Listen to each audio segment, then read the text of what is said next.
ইন্না ইদ্দাতাশ শুরুরি ইনদাল্লাহি 12 শাহরান ফী কিতাবিল্লাহি ইয়াওমা খালাকাস সামাওয়াতি ওয়াল আরদ মিনহা আরবা'তুন হুরুম। আসলে আল্লাহ রাব্বুল আলামিন যেদিন আকাশ জমিন সৃষ্টি করেছেন সেদিন থেকে দিনের গণনা শুরু হয়ে গেছে।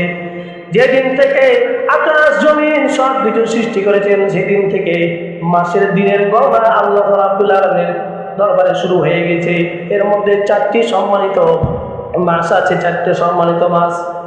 নবীজি সাল্লাল্লাহু আলাইহি ওয়াসাল্লাম হাদিসের মধ্যে বলেন, قال رسول الله صلى الله عليه وسلم أفضل الصيام بعد رمضان شهر الله المحرم। নবীজি সাল্লাল্লাহু আলাইহি ওয়াসাল্লাম হাদিসের মধ্যে বলেন, রমজান মাসের রোজার পরে সর্বশ্রেষ্ঠ রোজা হলো মুহররম মাসের রোজা।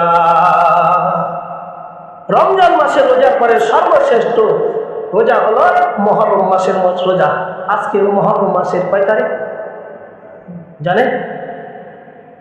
8 তারিখ। কয় তারিখ? 8 তারিখ। নবীজি সাল্লাল্লাহু আলাইহি ওয়াসাল্লাম হাদিসের মধ্যে বলেন, মুহররম 4টি মাস কোনটা? 4টি মাস সম্মানিত। নবীজি সাল্লাল্লাহু আলাইহি ওয়াসাল্লাম হাদিসের মধ্যে বলেন, আল্লাহ তাআলা যেদিন থেকে আসমান জমিন সৃষ্টি করেছেন সেদিন থেকে দিন মাসের গণনা শুরু হয়ে গেছে। 12 মাসে 1 বছর। এর মধ্যে 4টা মাস হচ্ছে সম্মানিত মাস।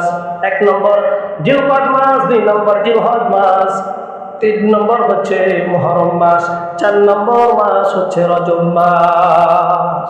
এমন রমজান মাস হচ্ছে রমজান মাস সবচেয়ে সর্বশ্রেষ্ঠ মাস। এই 4টা মাস সম্মানিত মাস। এর মধ্যে মুহররম মাস, আমরা মুহররম মাসের আলোচনা শুনি। মুহররম মাসের আলোচনা, নবীজি সাল্লাল্লাহু আলাইহি ওয়াসাল্লাম যখন মক্কা থেকে মদিনায় হিজরত করলেন, হিজরত করার পরে দেখলেন মদিনায় যখন গেলেন, যাওয়ার পরে দেখলেন কিছু ইহুদিরা রোজা রাখে। নবীজি সাল্লাল্লাহু আলাইহি ওয়াসাল্লাম বলেন, তোমরা কি জন্য রোজা রাখো?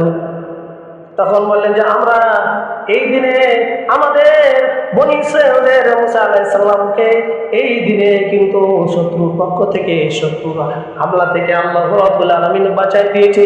এর জন্য শুকরানা, আল্লাহর শুকরিয়া আদায়ের জন্য আমরা রোজা রাখি।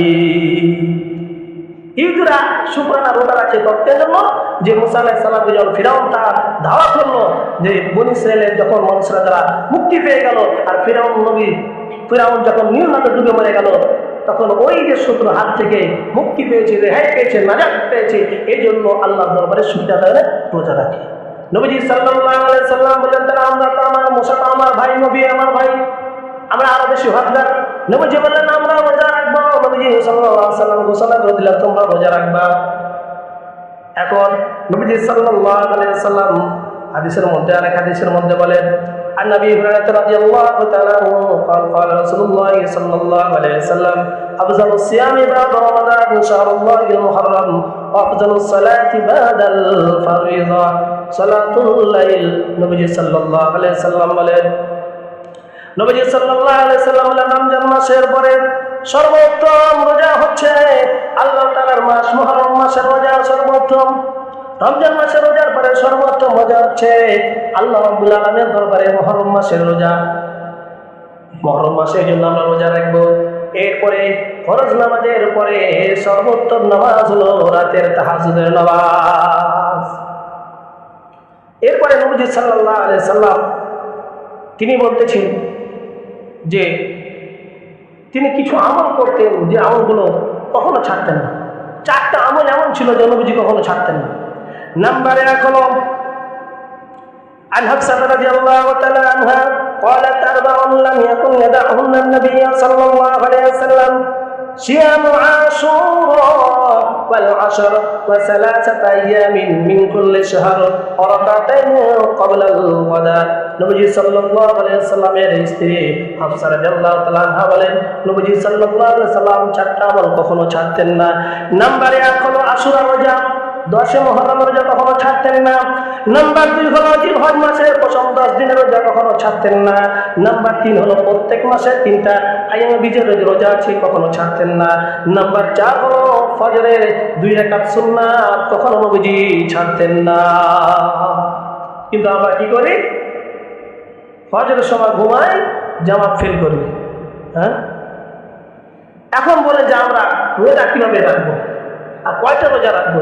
নবীজি সাল্লাল্লাহু আলাইহি ওয়াসাল্লাম বলেন, ক্বালা নবী সাল্লাল্লাহু আলাইহি ওয়াসাল্লাম সিয়ামু ইয়াউমি আশুরা আহতাসিবু আলাল্লাহি আন ইউকাফিরা সানাতাল্লাতী ক্বাবলাহু। এখন বলেন, রমজান আমরা যদি এই আশুরা রোজা রাখি তাহলে আমরা কি পরিমাণ সওয়াব পাবো, কি পরিমাণ আমরা লাভবান হব? নবীজি সাল্লাল্লাহু আলাইহি ওয়াসাল্লাম বলেন, কেউ যদি আশুরা 10 তারিখে রোজা রাখে, এই 10 তারিখে রোজা রাখতে পারে, নবীজি সাল্লাল্লাহু আলাইহি ওয়াসাল্লাম বলেন, কোন ব্যক্তি যদি মুহররম মাসের 10 তারিখে রোজা রাখে, আল্লাহ রাব্বুল আলামিন তার আগের 1 বছরের গুনাহ মাফ করে দিবেন। জোরে বলেন সুবহানাল্লাহ। কয় বছরের গুনাহ? 1 বছরের গুনাহ মাফ করে দিবি। তাহলে রোজা রাখার দরকার আছে না নাই? আমি বিগত বছর যে গুনাহ করেছি, আমি যদি ঠিক মতো রোজা রাখতে পারি, আল্লাহর কাছে তওবা করতে পারি, আল্লাহ রাব্বুল আলামিন আমার জীবনের গুনাহ মাফ করে দিবে। এখন আমরা কয়টা রোজা রাখবো? নবী সাল্লাল্লাহু আলাইহি ওয়াসাল্লাম বলেন কয়টা রোজা রাখতে বলেছেন?